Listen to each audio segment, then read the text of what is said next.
Kamusta kayong lahat mga taga-subaybay? Lalong-lalo na sa mga kagaya ko, mga baguhang vlogger, at lalong-lalo na sa mga datihang vlogger. At higit sa lahat, sa lahat ng tao sa buong mundo, pero dapat intindihin po natin na dito sa ating bansa, ano din po, kailangan po talaga ng maliwanag na isip at panalangin. Alam nyo naman, mismo ng ating mga inuno, di na po natin malaman kung saan ba tayo lulugar.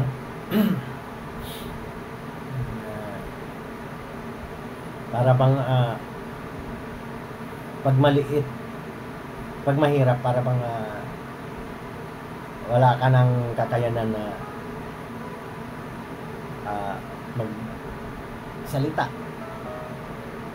wala ka ng kakayanan na magpaliwanag. Kaya po, idaan na lang po natin sa panalangin. Sana mabago na po ang ating, hindi ko naman sinabing ano ba nito, patakaran ba o pamamahala o alam niyo, pag nagkanya-kanya kasi ang ating mga pinuno, ano mangyari?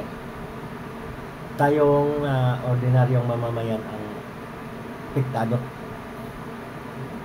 Ayan yan.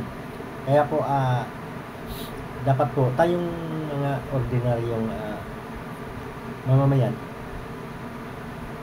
trabaho na lang po tayong trabaho, tsaka magdasal.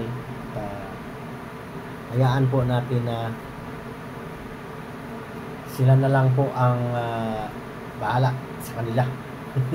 Kasi alam niyo, kung nakikisabay pa tayo,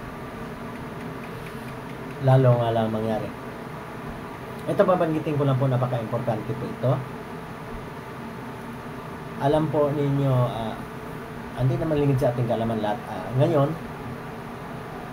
malapit na naman ang araw ng pagpili ng mga pinuno. Alam niyo, panahon pa nila ano na ba ito? Nila Moses, di ba? Ni Kristo, mayroon na rin mga pagpipili. Noon pa naman yan. Kaya lang, iba na po ngayon ang pagpipili. Para bang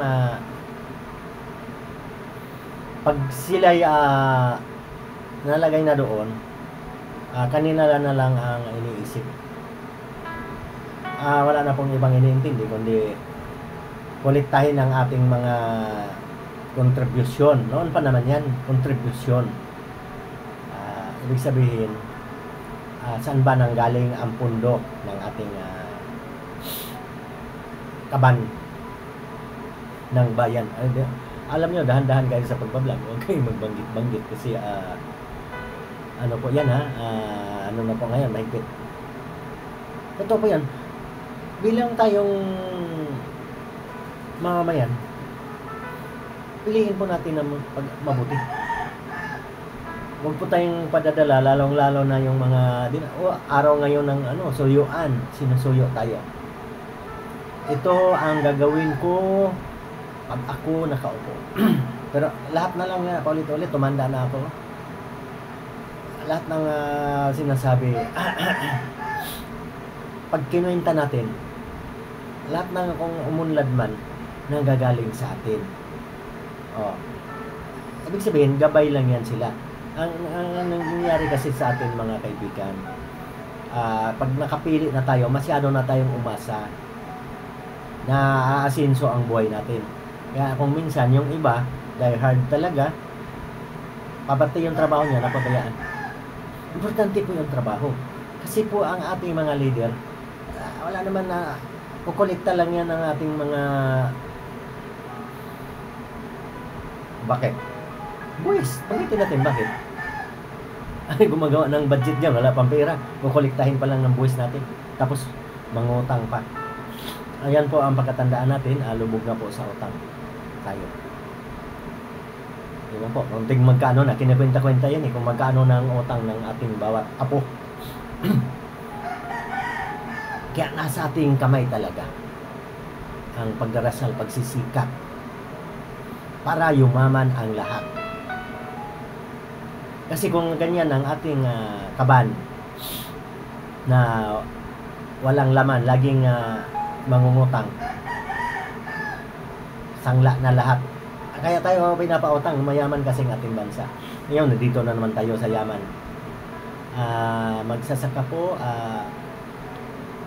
kahit hindi, alam nyo, kahit nasa syudad, kung gustuhin talaga, magtanim ka man lang ng gulay sa paso, kakalibre ka na ng ulam. Kasi pag umasa tayo lagi sa bili, pamahal ang presyo. Tapos, ang masakit, kung imported pa. Napabayaan po natin ang ating kayamanan nasa lupa. Ang mga pagtatanim.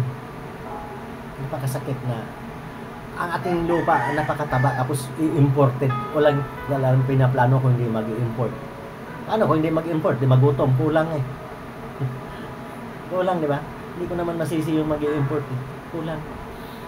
Kaya sana mabago na po.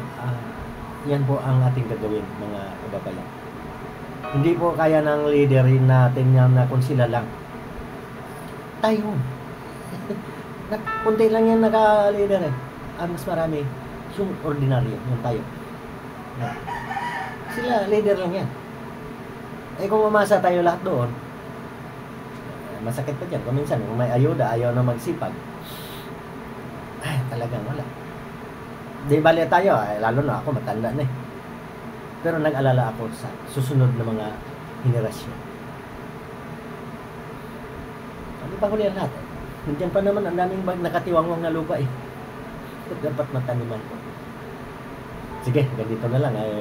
Paulit-ulit na lang yung pangaral ko. Sana huwag tayong padadala. Kasi alam niyo ba ang mahirap ngayon? Nag-aangkin pa sila ng kanila daw nagawa yan. Aangkinin pa nila. Wala pa, nagpaplano pa lang sila. Aangkinin, yan ang nagawa ko. Yan ang nagawa ko.